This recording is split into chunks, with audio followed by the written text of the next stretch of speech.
नाज़रीन, खित्ते में बढ़ती हुई अमरीकी जारियत के बीच तेहरान के लिए एक बड़ी सफारती कामयाबी उस वक्त सामने आई जब सऊदी अरब ने खुले और दो टूक अंदाज में ईरान को यकीन दहानी करा दी कि रियाद अपनी फिजाई हदूद या सरजमीन ईरान के खिलाफ किसी भी साजिश, हमले या फौजी कार्रवाई के लिए इस्तेमाल नहीं होने देगा।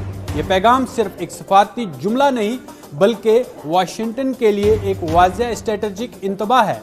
मैं हूं इरफान रैना और आप देख रहे हैं न्यूज़ 18 का सोशल मीडिया प्लेटफॉर्म। ईरानी सदर मसूद पेज़ेश्कियान ने सऊदी वली अहद मोहम्मद बिन सलमान से बराह रास्त टेलीफोनिक रब्ता किया, जिसमें खित्ते की नाजुक सूरत हाल, अमरीकी धमकियों और मुमकिना जंगी खतरा पे तफसीली गुफ्तगू हुई। सऊदी वली अहद ने न सिर्फ ईरान को खुद मुख्तारी के एहतराम का आदा किया बल्कि साफ अल्फाज में कहा, सऊदी अरब ईरान के खिलाफ किसी भी जहरियत का हिस्सा नहीं बनेगा। गुफ्तगू के दौरान सदर मसूद पेज़ेश्कियान ने खबरदार किया कि अमेरिका की जंगी धमकियां पूरे खित्ते को आग में झोंक सकती हैं और इसका खामियाजा सिर्फ ईरान नहीं बल्कि तमाम मशरिक़ वस्ता को भुगतना पड़ सकता है।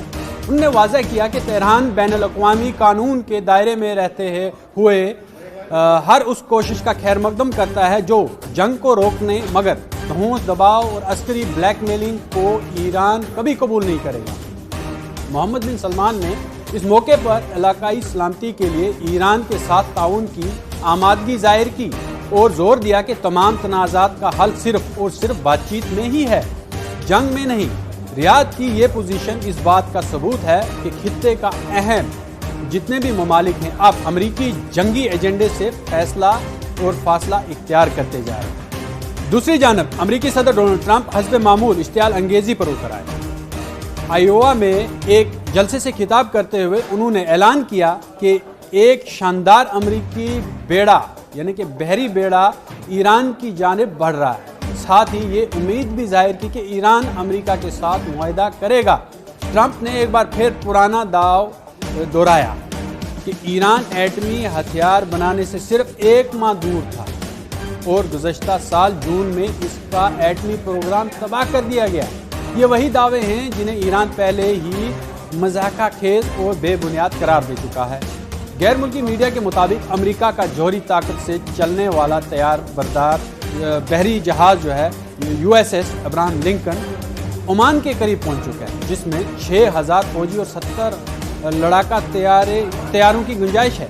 यही जहाज़ आखिरी बार जो है 2002 में इराक पर हमले के लिए खलीज फारस आया था और आज तारीख एक बार फिर खुद को दोहराने की कोशिश कर रही है। लेकिन इस बार ईरान वो मुल्क नहीं जो खामोश रहेगा। बाज़ार इनकलाब जो हैं उन्होंने मुमकिना जंग के पेश नज़र आबनाए हुर्मुज़ में फौजी मशकों का ऐलान कर दिया है और वाज़ेह पैगाम दिया है कि अगर अमेरिका जंगी जहाज़ ईरानी हदूद के करीब आए तो उन्हें निशाना बना दिया जाएगा। आबनाए हुर्मुज़ जहां दुनिया का बड़ा हिस्सा तेल लेकर गुजरता है, ईरान के हाथ में एक फैसला कुन स्ट्रेटेजिक कार्ड है। दूसरी जानब ट्रंप ने अपनी रिवायती बदजुबानी का दायरा भी बढ़ा दिया है। इराक को भी धमकी दे डाली। सोशल मीडिया पर लिखा कि अगर इराक में नूरुल मालिकी को वज़ीर आज़म मुंतखब किया गया तो अमेरिका इराकी इमदाद बंद कर देगा तो मुल्क तरक्की नहीं कर सकेगा। ये बयान वाज़ेह करता है कि वाशिंगटन खित्ते को खुद मुख्तार ममालिक और अब भी नौआबादियती अंदाज में कंट्रोल करना चाहता है, मगर हकीकत ये है कि खित्ता बदल चुका है। ईरान तन्हा नहीं, उसके पड़ोसी अब अमरीकी जंगी मंसूबों का ईंधन बनने को तैयार नहीं है।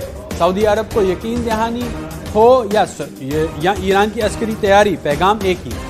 अगर जंग मुसल्लत की गई तो इसका जवाब सिर्फ ईरान नहीं देगा, पूरा खित्ता बदल जाएगा। इस जंग की भी भारी कीमत अमेरिका को अकेले नहीं चुकानी पड़ेगी बल्कि उसके इत्तेहादियों को भी इस जंग की कीमत बराह रास्त चुकानी पड़ेगी, क्योंकि ईरान ने इस बार साफ कर दिया है कि अगर कोई भी जंगी जुनून, अमेरिका का जंगी जुनून इस बार इस जंगी जुनून को लेकर वो ईरान पर हमला करते हैं या आबनाए हुर्मुज़ में आकर हमला करते हैं तो इस बार जंग जो है आबनाए हुर्मुज़ में होगी और पूरी दुनिया जो है इस जंग का खेल देखेगी।